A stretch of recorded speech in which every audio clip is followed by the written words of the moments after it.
Okay. So आता आपण heat हा जो टॉपिक आहे, हीट हा टॉपिक त्याच्यामधला आपण थर्ड लेक्चर स्टार्ट करूया. 5वा टॉपिक सायन्सचा थर्ड लेक्चर. मोस्ट प्रोबेबली या लेक्चरमध्ये हा टॉपिक आपण ओव्हर करूया. ठीक आहे. जर नाहीच झाला तर एक 15 मिनटाचं 20 मिनटाचं लागलं तर छोटंसं सेशन लागू शकतं. आणि त्यातल्या त्यात मी सुरुवातीला सांगितलं की हीट ह्या गाड्याची गणितं कोणीच करायची नाही, ॲटलिस्ट स्वाध्यायामध्ये दिली. कळलं. मी माझ्या नोट्स काढलेले, नोट्स म्हणजे मी एक क्वेश्चन बँक काढलेलं. जेवढे पण सायन्स वनमध्ये गणित आहेत, 2 मार्काची गणितं, 1 मार्काची गणितं, 3 मार्काची गणितं, 5 मार्काची, असा पूर्ण सेट काढला. जेव्हा आपण ॲक्च्युअल क्लास चालू करू तेव्हा मी तो तुम्हाला सेट देईन. बरोबर. तर आता आणि कसं आहे, आता गणितं पण शिकवता येणार नाही तर मी तुम्हाला आत्ता PDF किंवा फोटो पाठवले असते. सो या स्वाध्यायामध्ये गणितं कोणी करायची नाही. फॉर्म्युले लक्षात ठेवा की काही सोपी गणितं जे बोर्ड विचारतो 2 मार्काला 3 मार्काला, तसा क्वेश्चन बँक काढून ठेवलेला आहे. ठीक आहे. सो हे त्या धड्याविषयी पहिलेच आपले 2 लेक्चर झाले. जरा मागे जरा आवाजाचा इश्यू होता, साऊंडचा इश्यू होता. तो इश्यू शक्यतो या लेक्चरमध्ये आला नाही पाहिजे. सॉर्ट आऊट करण्याचा प्रयत्न केला तरी आला. तरी 2-3 दिवसामध्ये हा टेक्निकल इश्यू सॉर्ट आऊट होईल. ॲक्च्युली माझा फोन झाला आहे ब्लॉक, माझा आयफोन. त्यामुळे दुसऱ्या फोनवर रेकॉर्डिंग करावं लागते, त्याच्यामध्ये नॉईज जास्त येतो. ठीक आहे. पण आपण ह्या लेक्चरमध्ये स्टार्ट करूया हीट या टॉपिकविषयी. आणि जसं मी तुम्हाला सांगितलं की हा टॉपिक संपला की लगेच आपल्याला मायटोसिस मेयोसिस कंप्लीट करायचं. ठीक आहे. So this may be last lecture of the, किंवा लागलं तर एक 15-20 मिनटाचं. हे लेक्चर थोडंसं लेंदी पण होऊ शकतं, 40 मिनटापर्यंत. ठीक आहे. सो गॅपमध्ये बघा. शक्यतो मी लाईन टू लाईनच जाणार. बरोबर. लाईन टू लाईन समजवत जाणार. जिथे डाऊट असेल तिथे कमेंटमध्ये मला सांगा. आणि प्लीज कमेंटमध्ये प्रॉपर जरा क्वेश्चन विचारा की नेमकं आम्हाला कळलं की नाही कळलं. सर आता आम्ही धडा वाचतो, प्रश्नोत्तर कुठले कवर करायची कळत नाही. आत्ता तुम्ही तात्पुरते स्वाध्यायाची करा. बरोबर. जर मला शक्य झालं तर काही दिवसामध्ये मी खरंच प्रयत्न करतो की तुम्हाला काही क्वेश्चन बँक किंवा काही अशा स्वरूपात उपलब्ध होऊन ॲटलिस्ट प्रत्येक विषयातले 2-3 धड्यांचे उपलब्ध. पण जरा असं लॉकडाऊनमध्ये जरा इश्यू येतो. ठीक आहे. सो आत्ता तोपर्यंत स्वाध्याय कवर करा. आणि त्यातल्या त्यात मी एक काम करेन, मी एक वाटलं तर एक आहे ना, फक्त एक सेशन घेईन. बरोबर. की ज्याच्यामध्ये मी तुम्हाला फक्त प्रश्न सांगेन. तुम्ही तुमच्या टार्गेटमधून किंवा नवनीतमधून ती उत्तरं शोधा. नाही कळले तर मला सांगा. एक सेशन फक्त प्रश्न की ॲटलिस्ट ही प्रश्न कवर करा. धड्यावर सायन्स 1 आणि सायन्स 2 असं एक सेशन घेऊ फक्त प्रश्नांचं की हे क्वेश्चन कवर झालीच पाहिजे. कळलं. मी स्लोली सांगेन. मी वाटलं तर ते लेक्चर सारखं क्वेश्चन लिहून घ्या आणि ते कवर करा. बरोबर. क्वेश्चन बँकमध्ये तीच असणार आहे. ठीक आहे. सो आता आपण हीटला स्टार्ट करू. आता हीट हा स्टार्ट करायला पेज नंबर 66 आला आपण शिकू. 66. बरं. त्याच्या आधी आपण काय भेटलेलं आहे, ॲनामॅलिस बिहेवियर ऑफ द वॉटर, ज्याला पाण्याचा असंगत आचरण किंवा विचित्र वागणूक होतो 0 ते 4 डिग्रीच्या मध्ये. कळलं की ज्याच्यामध्ये आपण बघितलं की पाणी कसं होतं. आता हीट रिलेटेड एक कॉन्सेप्ट म्हणजे जो डेली लाईफमध्ये असतो आणि जो हीटशी संदर्भात आहे, that is due point and humidity. Due point म्हणजे दवबिंदू. बरोबर. की दव कसं तयार होतं तुम्हाला माहिती आहे. हिवाळ्यामध्ये तुम्हाला गवतावर पाणी दिसतं, पण उन्हाळ्यात दिसत नाही. हिवाळ्यामध्ये आवर्जून दिसतं की पहाटे जर तुम्ही ग्राउंडला जातो रनिंग की गवतावर पाणी असतं, ते म्हणजे ड्यू पॉईंट. आणि ह्युमिडिटी, ज्याला मराठीमध्ये आर्द्रता म्हणतात. ह्युमिडिटी म्हणजे बघा तुम्हाला सिंपल. आत्ता जो पावसाळ्यात आत्ता तो तिथलं वातावरण चालू आहे आपलं मुंबईतलं, की ढग येत आहे. बरोबर. कुठेही असं ऊन पडलेलं नाही थोडंसं, आणि घाम जास्त येतो. बरोबर. घाम जास्त होतो म्हणजे काय, ह्युमिडिटी जास्त आहे, आर्द्रता जास्त आहे, पाण्यात हवा जास्त आहे. कळलं. सॉरी, हवेमध्ये पाणी जास्त आहे, त्याला ह्युमिडिटी. सो आपल्याला हे 2 कॉन्सेप्ट आहेत, dew point and humidity. Line to line जाणार, घालून जाणार, पुस्तकातली प्रत्येक लाईन क्लिअर करायचं. कळलं. तर आत्ता आपण पेज नंबर 66 आणि 67 हे 2 आत्ता बघायचे. नंतर मग नेक्स्ट पॉईंट घेऊ. ठीक आहे. So due point. आता ड्यू पॉईंट किंवा दवबिंदू किंवा दव ज्या बिंदूला तयार होतं ते ड्यू पॉईंट म्हणजे काय, पुस्तकात जे दिलं ते वाचलं आणि त्यानंतर त्याचं एक्सप्लेनेशन केलं. About the 71% surface of the earth covered with the water. Due to the constant evaporation of water, water vapor is always present in our atmosphere. The amount of water vapor in the atmosphere helps us to understand the state of daily weather. Presence of water vapor in the air make it moist. The moisture in atmosphere is called humidity.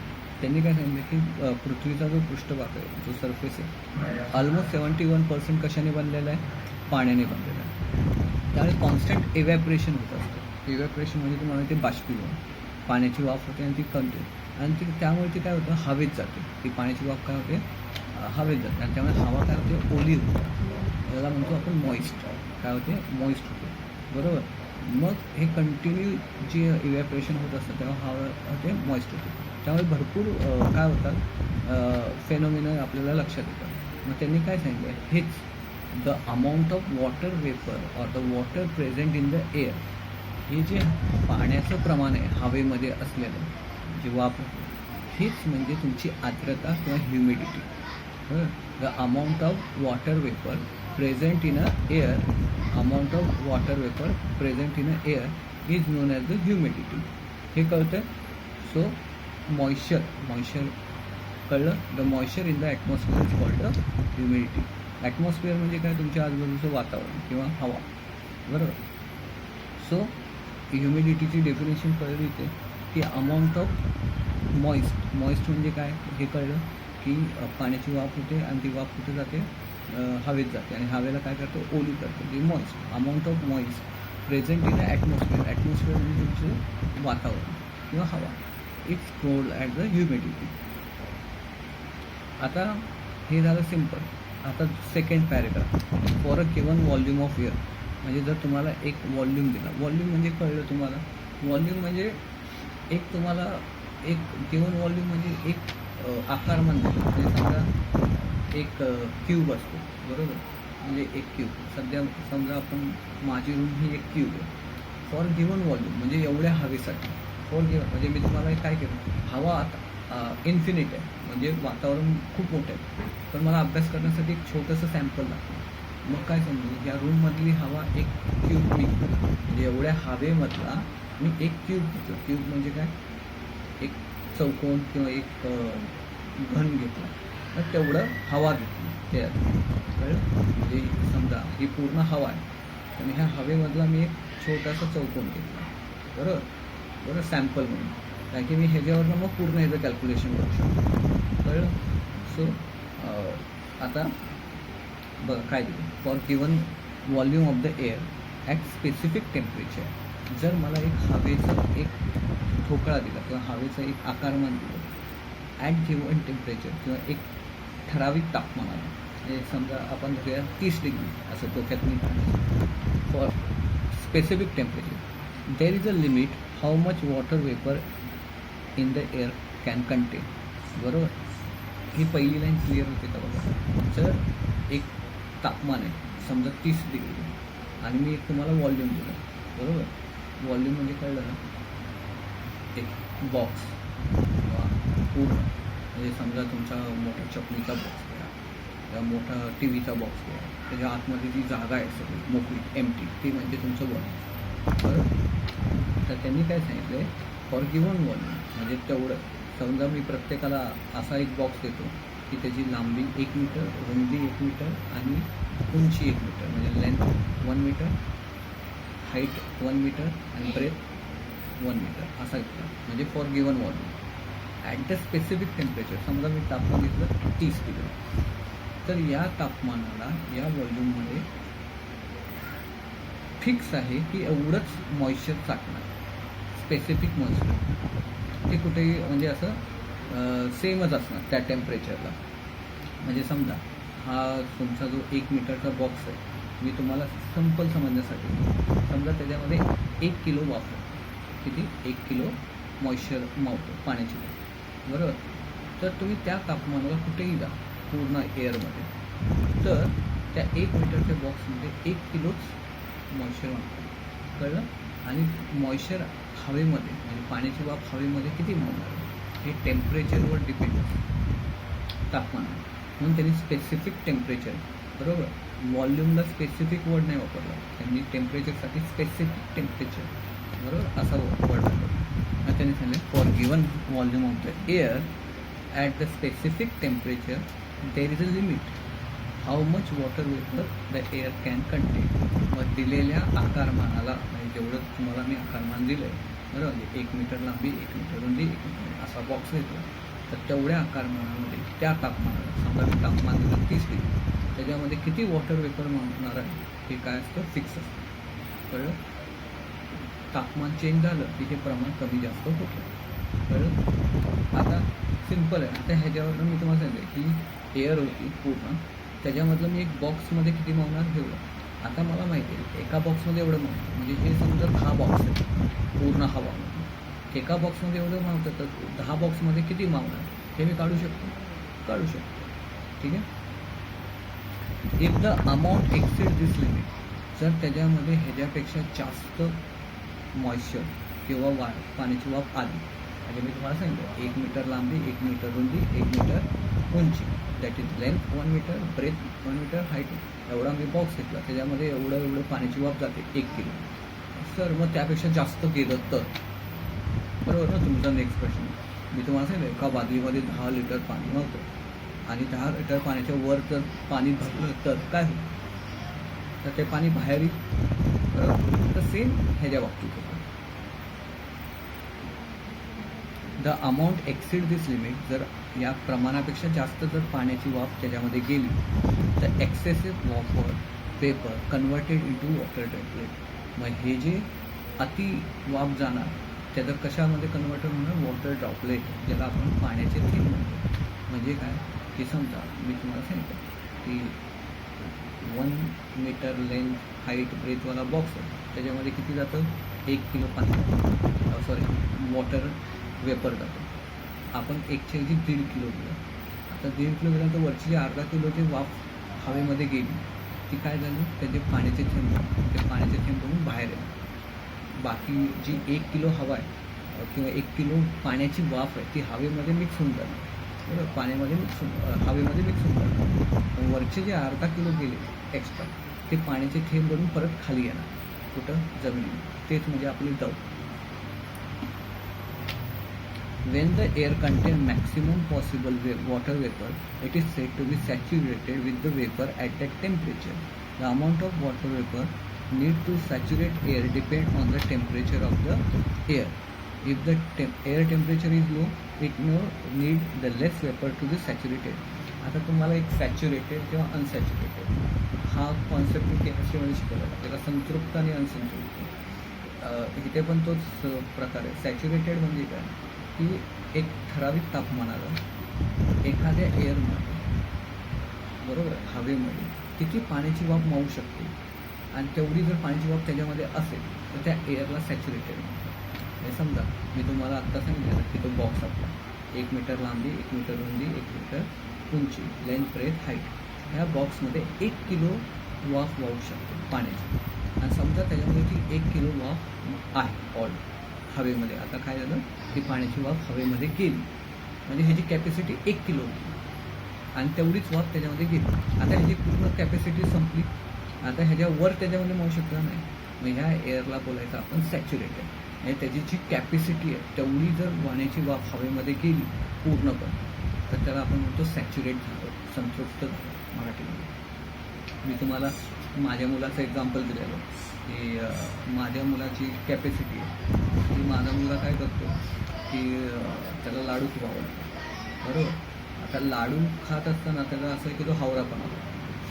त्याची capacity भरपूर आहे लाडू खाण्याची, तर त्याची capacity आहे की तो 100 लाडू एकसाथ खाऊ शकतो. आता मला जायचं पाहुण्यांच्या घरी. बरोबर. पाहुण्यांच्या घरी जात असताना आता पाहुण्यांसमोर इज्जतचा फालुदा नको. मी काय केलं, त्याला ऑलरेडी लाडू खायला चालू केलं. मला माहिती आहे त्याची कॅपॅसिटी किती 100 लाडू. तर मी काय केलं, 1 लाडू खाऊ, दुसरा खाऊ, तिसरा खाऊ, असे मी त्याला 99 लाडू खाऊ घातले. बरोबर. 99 लाडू खाऊ घातले. आता त्याला पाहुण्यांच्या घरी नेला. आता मला माहिती आहे बाहेर गेल्यानंतर हा ओरापणा करणार होता, तर मी ऑलरेडी किती लाडू खाऊ घातले, 99. त्याची कॅपॅसिटी किती आहे, 100 लाडू.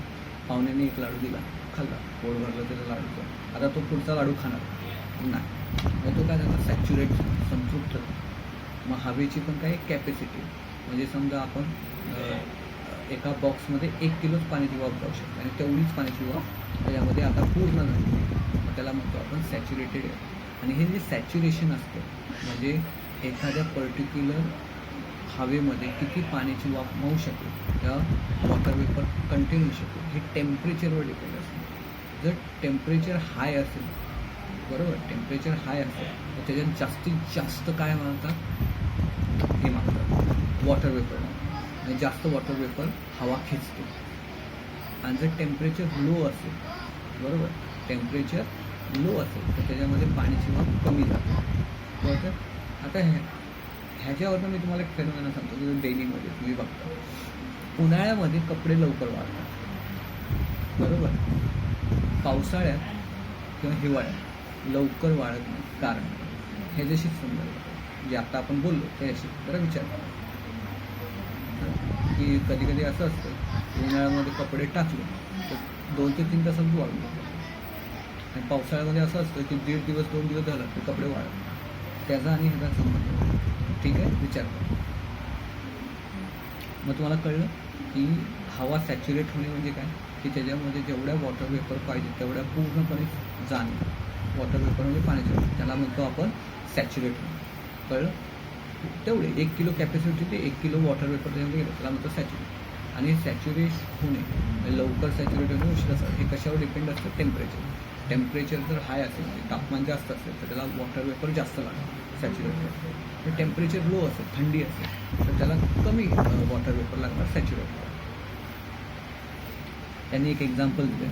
For example, if the temperature of the air is 40 degree Celsius it can content 49 gram of water vapour per kilogram of dry air without condensation. मग त्यांनी काय सांगितलं आहे की जर तापमान 40 डिग्री आहे तर त्याच्यामध्ये 49 ग्राम वॉटर वेपर म्हणजे पाण्याची वाफ जाते.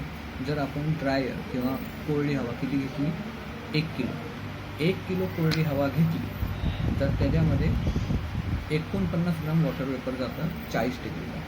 पण आता आपण काय केलं, तापमान खाली आणलं, म्हणजे तापमान कमी केलं. बघा, मग त्यांनी सांगितले if the amount of water vapour accessed this limit additional vapour will content. तर त्यांनी काय सांगितलं आहे 1 किलो हवेमध्ये 49 ग्राम वॉटर वेपर गेला 40 डिग्री. आता ह्याच्यापेक्षा जर जास्त अजून आपण पाण्याची वाफ दिली तर मी तुम्हाला सांगितलं एक्सेसिव्ह जे वॉटर वेपर जाणार अतिरिक्त ते काय होणार, ड्रॉपलेट, पाण्याचे थेंब. ठीक आहे. आता आपण काय करूया, टेम्परेचर लो करूया. 40 डिग्री होतं ना, आता 20 डिग्री करूया. तर 20 डिग्री तापमानाला 20 डिग्री हवा किती घेतली, एकच किलो हवा किती, एकच किलो ड्राय एअर. 20 डिग्री तापमानाला त्याच्यामध्ये जे वॉटर वेपर जाणार आहे ते म्हणजे फक्त 14.7 ग्राम. 14.7 ग्राम, बरोबर. आता आपण काय केलं, दोन्हीकडे हवा सेम घेतली, 1 किलो 1 किलो. आपण फक्त फरक कशाचा आणला, टेम्परेचरचा. पहिल्या हवेचा टेम्परेचर 40 होतं, आत्ताच्या ह्याचं 20 होतं. पहिल्यामध्ये 49 ग्राम वॉटर वेपर गेला, पाण्याची वाफ गेली. दुसऱ्या ह्याच्यात फक्त 14.7. हे कळतं आहे का, म्हणजे काय की amount of water vapour contain in the air is always depend on the temperature of the atmosphere. बरोबर. मग टेम्परेचर कमी जास्त झालं तर amount of water vapour content व्हायचं प्रमाण बदलत नाही. ह्याच्यामध्येच तुमचं उत्तर आहे की उन्हाळ्यामध्ये कपडे लवकर वाळतात, पावसाळ्यात वाळत नाही. बरोबर. विचार करा. आता एक डेफिनेशन आली, बरोबर. आपण ती डेफिनेशन बघू. Suppose unsaturated air at the certain temperature is taken. त्यांनी काय सांगितलं, unsaturated air a certain temperature. आता तुम्हाला माहिती आहे सॅच्युरेटेड, अनसॅच्युरेटेड. अनसॅच्युरेटेड म्हणजे काय, असंतृप्त, म्हणजे ज्याची कॅपॅसिटी अजून पूर्णपणे भरलेली नाही. उदाहरण मी तुम्हाला सांगितलं, माझ्या मुलाची काय होती कॅपॅसिटी, 100 लाडू खाण्याची. मी त्याला 99 लाडू पाहुण्याची वेळ 100 संपली. आता समजा माझ्या मुलाचीच कॅपॅसिटी 100 लाडूची आहे आणि मी त्याला 50 लाडू खाऊ, पूर्णपणे त्याची लाडूची भूक गेली आहे का, नाही. अजून 50 लाडूची भूक बाकी आहे, म्हणजे तो अजून पण 50 लाडू खाऊ शकतो. मग तो झाला अनसॅच्युरेटेड, म्हणजे असंतृप्त. कळलं. म्हणजे अशी हवा की त्याच्यामध्ये पाण्याची वाफ जाण्याची अजून कॅपॅसिटी बाकी आहे. म्हणजे आपण बघितलेलं की 1 किलो हवेमध्ये 40 डिग्रीला 49 ग्राम वॉटर वेपर. मग आपण त्याच्यामध्ये गेले समजा आत्ताशी 25 ग्राम, अजून कॅपॅसिटी बाकी आहे त्याची, बरोबर 24 ग्राम अजून पण जाऊ शकतात. मग अशी हवा म्हणजे अनसॅच्युरेटेड आहे. मग त्यांनी काय सांगितलं, एक विशिष्ट तापमानाची आपण अनसॅच्युरेटेड आहे, एक टेम्परेचर डिग्री आणि त्या हवेचं आपण तापमान काय केलं, कमी केलं. हे समजा मी 1 किलो हवा घेतो अनसॅच्युरेटेड, त्याची कॅपॅसिटी किती आहे 49 ग्राम, आपण ते केलं, बरोबर. म्हणजे 49 ग्राम. आत्ताशी आपल्या त्याच्यामध्ये किती भरली आहे वॉटर वेपर, फक्त 25 ग्राम, म्हणजे अजून किती कॅपॅसिटी बाकी 24 ग्राम. अशी एअर घेतली आणि त्याचं टेम्परेचर आपण लोअर केलं म्हणजे त्याचं तापमान कमी केलं. म्हणजे 40 डिग्रीचं तापमान काय केलं आपण, त्याला अजून खाली आणलं 20 डिग्री. एक्झाम्पलचंच मी घेते पुस्तकात आणि तुम्हाला पाहिजे. 1 किलो हवा घेतली, बरोबर, त्याच्यामध्ये कॅपॅसिटी होती 49 ग्राम, वॉटर वेपर त्याच्यामध्ये मावू शकतात, ठीक आहे. त्याच्यामध्ये आत्ताशी फक्त 25 ग्राम वॉटर वेपर आहे, पण अजून 24 ग्राम काय कॅपॅसिटी बाकी आहे. आपण त्याचं टेम्परेचर 40पासून 20पर्यंत कमी केलं त्याच हवेचं.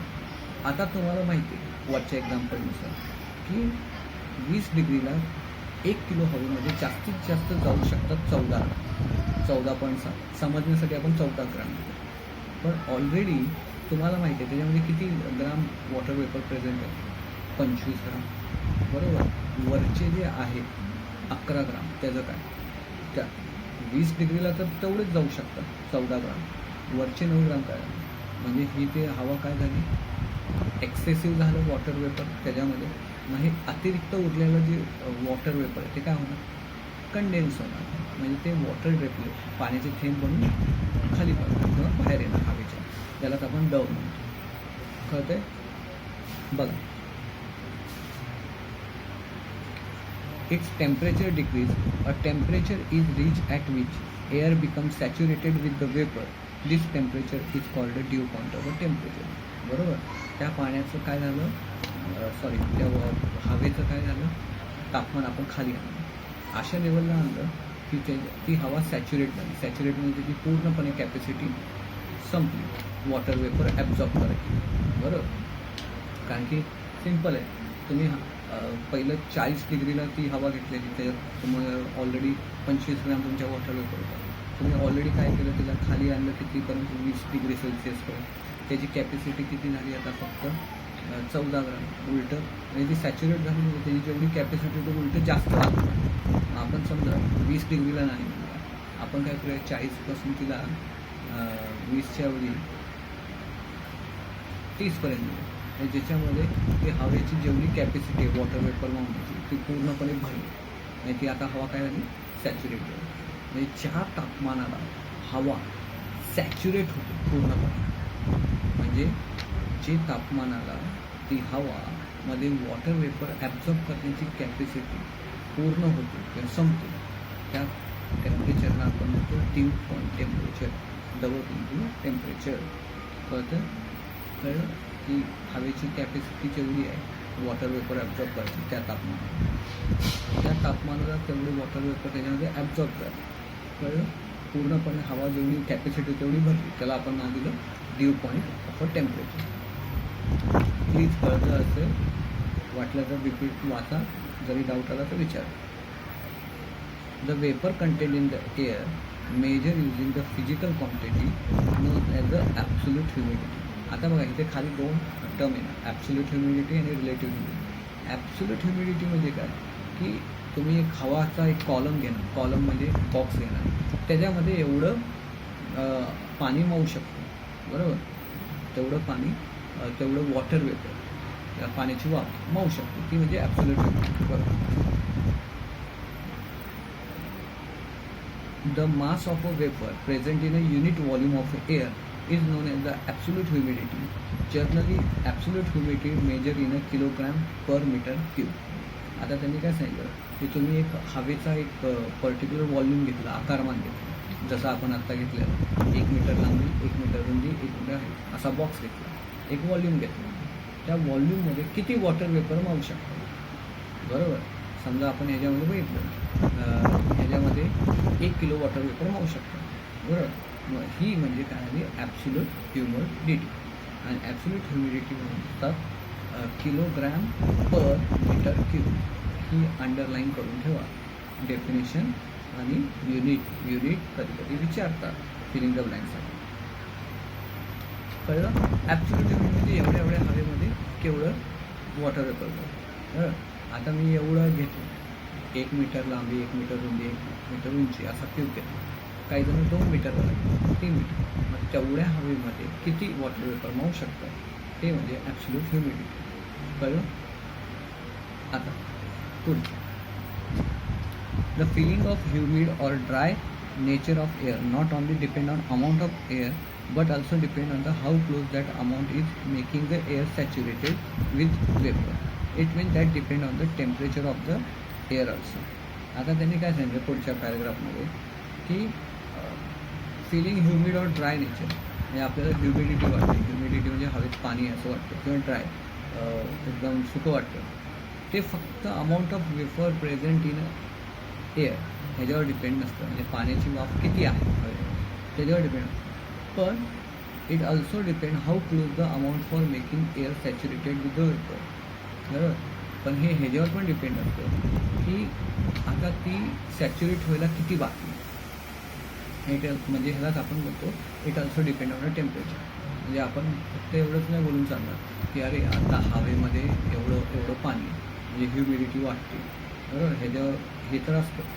त्यासोबत ह्याच्यावर पण डिपेंड असतं की समजा एखाद्या एअरची capacity 1 kg of water vapour त्याच्यामध्ये जाऊ शकतो. 1 किलोग्रॅम पाण्याची वाफ जाऊ शकते. बरोबर. पण 1 किलोग्रॅमला आता किती उरले. समजा आता आत्तापर्यंत 800 ग्रामपर्यंत पाण्याची वाफ गेली. आता किती उरले 200 ग्राम. 200 ग्राम जमलं की हवा सॅच्युरेट झाली. बरोबर. मग हे 200 ग्राम किती लवकर भरणार. बरोबर. म्हणजे किती पाण्याची वाफ 200 ग्राम पाण्याची वाफ किती लवकर अजून तिथे आतमध्ये जाणार कशा हवेच्या ह्याच्यावर पण डिपेंड असतं की तुम्हाला ह्युमिड अँड ड्राय लागेल. आणि तुम्हाला माहिती आहे जेवढं बाष्पीभवन जास्त तेवढे लवकर 200 ग्राम भरून निघतं. आणि बाष्पीभवन त्याला इव्हॅपरेशन म्हणतो ते कशावर डिपेंड असतं टेम्परेचर. जेवढं जास्त टेम्परेचर तेवढे 200 ग्राम लवकर भरून निघतं. जर कमी टेम्परेचर असेल तर 200 ग्राम भरायला काय होणार वेळ लागणार. सो तर ह्युमिडिटी जी असते ती वॉटर वेपरवर पण डिपेंड असते ॲज वेल एज टेम्परेचरवर डिपेंड असते. आता बघा खाली एक फॉर्म्युला आहे आणि हे आता काही गोष्टी आहेत की ते तुम्हाला लक्षात ठेवावं लागतं. हा फॉर्म्युला लक्षातच ठेवावा लागतो. बघा the ratio of actual mass of a vapour content in the air for the given volume and temperature to that required to make air saturated with the vapour at that temperature is called the relative humidity. त्यांनी काय सांगितलं एक relative humidity नावाचा term आहे की ह्याच्यावरनं कळतं की त्याच्यामध्ये वॉटर वेपर अजून कधी सॅच्युरेट होते किंवा हवेची आर्द्रता किंवा त्याच्यामध्ये जी वॉटर वेपर आहे ते किती आहे हे कळतं पर्सेंटेज वाईज. बरोबर. कारण की ह्याने पर्सेंटेज ह्या फॉर्म्युलेने जे उत्तर येतं ते पर्सेंटेज वाईज. पुढच्या पेजवर बघूया की जर पर्सेंटेज तुमचे 60% आले तर समजायचं की हवा ड्राय आणि 60%पेक्षा जास्त आलं तर समजायचं की हवा काय ह्युमिड आहे आणि त्याच्यामध्ये पाण्याचं प्रमाण जास्त आहे. कळलं. सो ह्युमिडिटी तर फॉर्म्युला दिलं रिलेटिव्ह ह्युमिडिटी आणि नंतर तुम्हाला माहिती आहे की तिथे वर दिले न्यूमरेटर अँड डिनोमिनेटर. न्यूमरेटर दिलं actual mass of water vapour contain in the air given volume. बरोबर. आता दिलेल्या तापमानाला समजा आपण एक पर्टिक्युलर हवा घेतली एक वॉल्यूम. बरं. आत्ता सध्या त्याच्यामध्ये किती वॉटर वेपर भेटतो. म्हणजे समजा आपल्याला माहिती आपण एक्झाम्पल घेतलं की आपला जो बॉक्स होता त्याच्यामध्ये 1 किलो वॉटर वेपर जातो. आत्ता समजा त्याच्यामध्ये आहे 800 ग्राम वॉटर वेपर आहे. तुम्हाला ते 1 किलोमध्ये किती ग्राम असतात 1000 ग्राम असतात. 800 ग्राम त्याच्यामध्ये काय वॉटर वेपर आहे. आता त्याला सॅच्युरेट होण्यासाठी आपल्याला माहिती आहे 1 किलो जातं किती बाकी आहे 200 ग्राम. तर खाली बघा mass of the vapour needed to make the air saturated with that volume. तेवढ्या हवेला सॅच्युरेट करण्यासाठी किती पाण्याची वाफ लागणार आहे त्याचं वजन म्हणजे किती 200 ग्राम. कळलं. म्हणजे 800 खाली किती 200. कळलं. सो आपण जर भाग घेतला तर समजा तो हे सगळं करून जे उत्तर आहे ते काय येणार पर्सेंटेज कळतं. सो रिलेटिव्ह ह्युमिडिटीचा फॉर्म्युला काय की actual mass of water vapour present in that given volume. हे सध्या तेवढ्या हवेमध्ये किती पाण्याची वाफ आत्ता सध्या आहे, बरोबर. अपॉन खाली डिनॉमिनेटरमध्ये की त्याला त्याच एअरला सॅच्युरेट करण्यासाठी म्हणजे त्याला पूर्ण भरण्यासाठी अजून किती पाण्याची वाफ लागते, बरोबर. मल्टिप्लाय बाय 100 आणि ह्याचं जे उत्तर येतं ते पर्सेंटेजमध्ये येतं 60%, 70%. जर समजा आता पहिलं दाखवायचे कुठली क्रिकेट मॅच असेल ना तर ह्युमिडिटीचं प्रमाण दाखवायचं की आज ह्युमिडिटीचं प्रमाण 60%, आज 66%, बरोबर. पहिलं क्रिकेट मॅचमध्ये दाखवायचं. त्यामुळे ह्युमिडिटी कळायची बाबा आज पाण्यात म्हणजे पाऊस पडण्याचे चान्सेस किती. कारण की भारतामध्ये मान्सून फक्त 4 महिने पाऊस पडतो, नंतर असं जास्त करून पडत नाही. कधीतरी ते बाय चान्स होतो. बाहेर देशात काही जणांचे वातावरण असे असतात की पाऊस कधीही पडू शकतो. मग ह्युमिडिटी बघतात, त्यांना माहिती आहे की 60 ते 65% आहे ना म्हणजे हवा ड्राय, तर 60%च्या वर ह्युमिडिटी गेली तर समजायचं की पाऊस पडण्याचे पण चान्स होतात, बरोबर. ठीक आहे. सो हे कळलं relative humidity. The relative humidity at due point is 100%, बरोबर. Relative humidity of due point is 100%, बरोबर. ड्यू पॉईंट म्हणजे काय तुम्हाला माहिती आहे, एखाद्या तापमानाला हवा पूर्णपणे सॅच्युरेट होते त्याला आपण काय म्हणतो ड्यू पॉईंट टेम्परेचर. की एखाद्या हवेची कॅपॅसिटी समजा पाण्याची वाफ सामावून घ्यायची किंवा वॉटर वेपर कंटेन करण्याची 1 किलो आणि त्याच्यामध्ये पूर्ण 1 किलो वॉटर वेपर आता मावल्या, बरोबर. त्याला आपण बोलतो ड्यू पॉईंट आला. त्याची डेफिनेशन आपण बघितलं म्हणजे काय की 100% कॅपॅसिटी, बरोबर. आता रिलेटिव्ह ह्युमिडिटी त्यांनी काय सांगितलं जर 60% असेल तर तुम्हाला काय होईल की 60% असेल तर ती एअर काय जाणवणार ड्राय. पण जर 60%पेक्षा जास्त असेल तर ती एअर तुम्हाला काय जाणवणार ह्युमिड म्हणजे काय त्याच्यामध्ये आर्द्रता किंवा पाण्याचं प्रमाण आहे तुम्हाला जाणवतं. If the relative humidity less than 60 we feel that the air is dry. जर रिलेटिव्ह ह्युमिडिटी तुमची 60%पेक्षा खाली गेली तर तुम्हाला एअर काय जाणवणार ड्राय जाणार. ड्युरिंग विंटर सीझन आता त्यांनी एक दिलं आहे की तुम्हाला माहिती आहे की जेव्हा उन्हाळा असतो आणि हिवाळा असतो वरून विमान जातं, विमान झाल्यानंतर त्याच्या मागे बघा एक शेपूटसारखं येतं पांढऱ्या रंगाचं, तर ते रिलेटिव्ह ह्युमिडिटीचा परिणाम असतो की विंटरमध्ये जी शेपूट असते ती जाड तयार होते आणि लांब तयार होते. पण तेच जर तुम्ही ह्याच्यामध्ये उन्हाळ्यामध्ये ती शेपूट बघितली तर रिलेटिव्ह ह्युमिडिटी मुळे ह्युमिडिटी कमी असल्यामुळे ती काय होते ती शेपूट खूप बारीक किंवा कधी कधी तयार पण होते, कळलं तर. सो हे त्यांनी एक्झाम्पल दिलं. तर बघा during winter season you may have observe a white trail at the back of the flying plane in a clear sky. As the plane flies the vapour release in the aeroplane engine condense and form the cloud. त्यांनी काय सांगितलं की जेव्हा winter सीझनमध्ये plain जात असतो exit जात असतो तेव्हा त्याच्या मागे शेपूट की इंजिनमधून गरम हवा येते आणि गरम हवा काय होतं की तुम्हाला माहिती आहे इंजिनमधून येणारी हवा गरम असते. विंटर सीझन असल्यामुळे आणि तुम्हाला ते विमान खालून उडतं का खूप नाही, तुम्हाला वर गेल्यानंतर हवा विरळ होत जाते आणि तापमान थंड होत जाते, बरोबर. आता ही गरम हवा काय होते बाहेर येते. आता बाहेरचं तापमान काय थंड, तर थंड असल्यामुळे ती हवा कंडेन्स होते म्हणजे त्याचं टेम्परेचर किंवा त्याची हीट काय होते कमी होते. तुम्हाला माहिती आहे आपण कंडेन्स म्हणजे काय, फ्रीजिंग म्हणजे काय, solid to liquid to gases, बरोबर. कंडेन्स होते, बरोबर. आणि ती कंडेन्स झाल्यामुळे काय होते ती शेपूट तयार होते, बरोबर. म्हणजे इंजिनच्या गरम हवेमधलं सगळं जे तापमान आहे ते शोषून घेतलं जातं हवेने आणि कंडेन्स होते त्यामुळे शेपूट जाड तयार होते, बरोबर. सो मग त्यांनी हेच सांगितलं की विंटर सीझनमध्ये ही जी शेपूट तयार होते ती जाड होते, बरोबर. पण उन्हाळ्यामध्ये काय होतं बाहेरचं तापमान ऑलरेडी गरम असतं, त्यातलं तर इंजिनचं तापमान गरम, ती हीट कुठेही ऑब्झॉर्ब होत नाही, बरोबर. हीट तशीच म्हणजे गरम वरची पण हवा गरम आणि इंजिनची पण हवा गरम, मग तिथे कंडेन्सेशन होतच नाही. त्यामुळे आपल्याला उन्हाळ्यामध्ये ती जी शेपूट आहे ती दिसतच नाही, बरोबर. मग इथे त्यांनी तेच सांगितलं की हिवाळ्यामध्ये जी प्लेनची जी शेपूट तयार होते, शेपूट म्हणजे ती हवेमध्ये ती जाड असते, ठीक असते, लॉंग असते. पण उन्हाळ्यामध्ये ती थिन असते किंवा कधी कधी तयारच होते, ठीक आहे. सो असं हे सांगितलं. आता त्यांनी ट्राय दिस दिले take a bottle water from the river keep it out the side while observe the surface. Drop of the water can be of the outer surface water.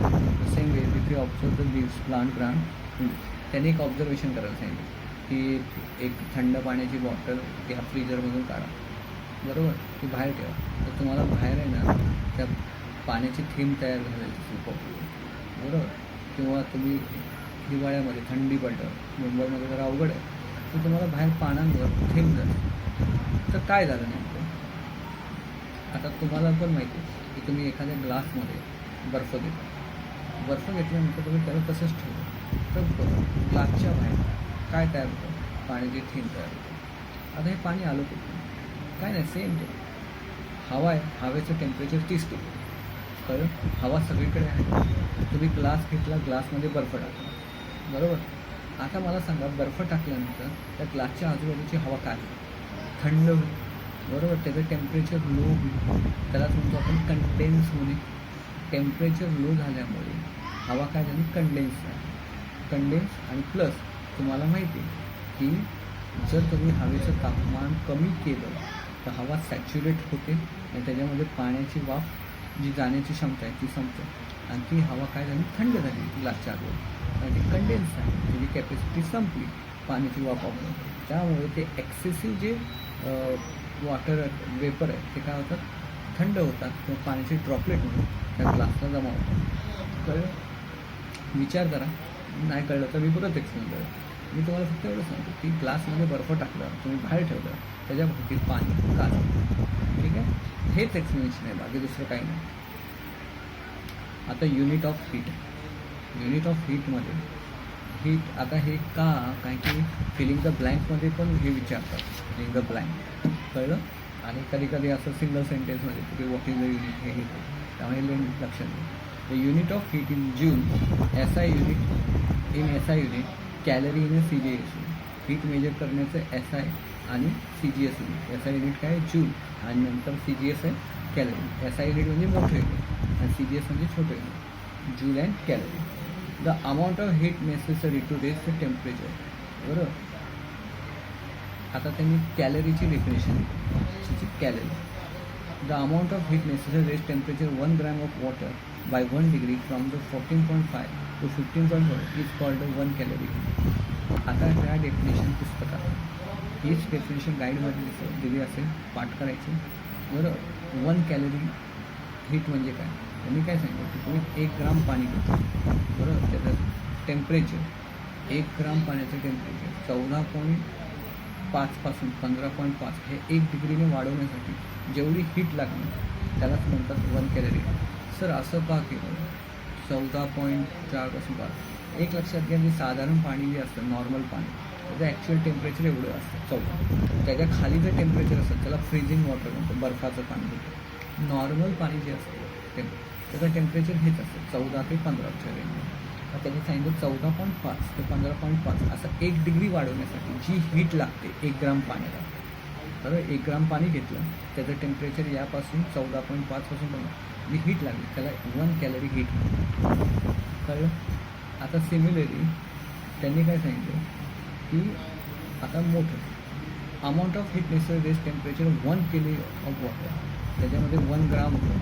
आता इथे काय 1 किलो वॉटरचं टेम्परेचर 1 डिग्री सेल्सिअसने वाढवण्यासाठी 14.5 पासून 15.5 जी heat लागते त्याला 1 kilo cal म्हटलं जातं, किलो कॅलरी म्हटलं जातं, कळलं. म्हणजे काय, तिथे खाली बघा एक रिलेशन दिलं, 1 किलो कॅल म्हणजे 1000 कॅलरी बॉक्समध्ये दिलं. या 2 डेफिनेशन सोपे आहेत पाठ करायला. काय की काय, दोघींकडे 14.5 ते 15.5 आहे, 1 डिग्रीने वाढवायचं आहे, बरोबर. दोघांचं पण टेम्परेचर वाढवायचं आहे.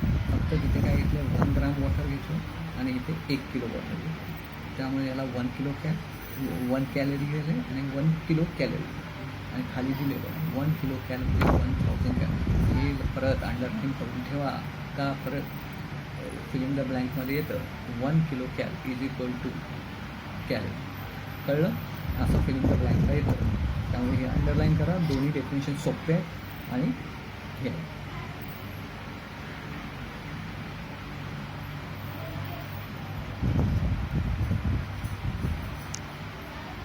ठीक आहे. खाली ऑलवेज रिमेंबर, आता त्यांनी ते 14.5 ते 15 दिले डिफिनेशन. खाली बघा 1 calorie is equal to 14.18 joule. ह्याला पण अंडरलाईन करा की 1 कॅलरी म्हणजे 4.18 जूल असतं. कळलं? म्हणजे हे काय ह्याच्यावर प्रश्न विचारतात, फिलिंग द बँक ऑब्जेक्टिव्ह ह्याच्यासाठी. कळलं? सो आता काय आहे की ह्या आत्ता जे मी एकच ड्यू पॉईंट आणि ह्युमिडिटी समजून तर नीट समजून घ्या.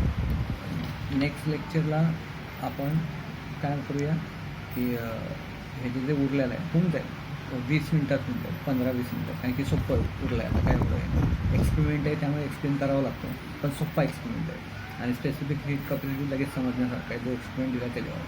ठीक आहे, जसं मी तुम्हाला बोललेलं आहे की 40 मिनटाच्या लेक्चरवर नाही लागलं तर 15-20 मिनटाचं एक्स्ट्रा लेक्चर लागेल. ठीक आहे, सो ऑल द बेस्ट, अभ्यास करा.